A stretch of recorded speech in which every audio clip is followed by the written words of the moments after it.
सरकार ने GST bill अर्थात वस्तु एवं सेवा कर में सुधार करके क्या 2037 में भारत विकसित हो, इसकी एक और मंजिल तैयार कर रही है।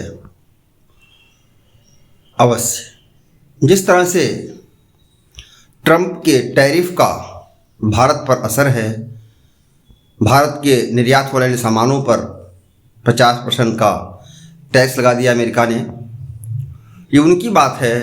लेकिन सरकार ने अपने यहाँ करों में सुधार करके जो उपयोगी वस्तुएं थीं आम जीवन में, उन्हें सस्ता करने का प्रयास किया है।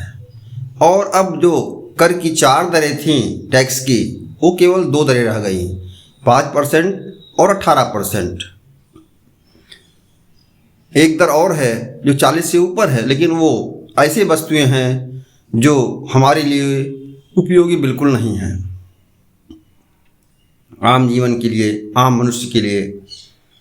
और जो लोग अपने सेहत का ख्याल नहीं रखना चाहते हैं, वही वस्तुएं महंगी की गई हैं। टोबैको, तंबाकू, अल्कोहल, ये वस्तुएं महंगी कर दी गई हैं। लेकिन आम जन के जीवन में जो सुविधाएं होनी चाहिए, उसे टैक्स कम करके सस्ता करने का प्रयास किया गया है।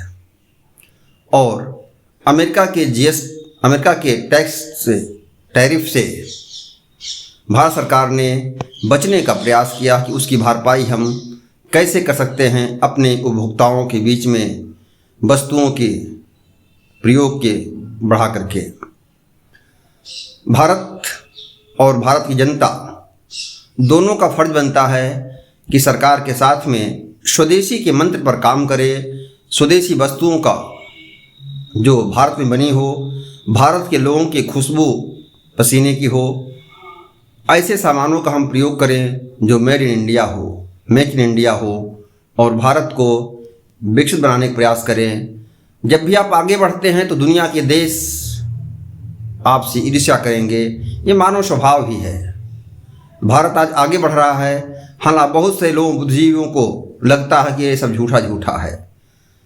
जो तियानजिन में भारत ने एससीओ के सम्मेलन में भारत की कूटनीति का लोहा मनवाया, दुनिया को बताया कि भारत एक सशक्त भारत है, मजबूत भारत है।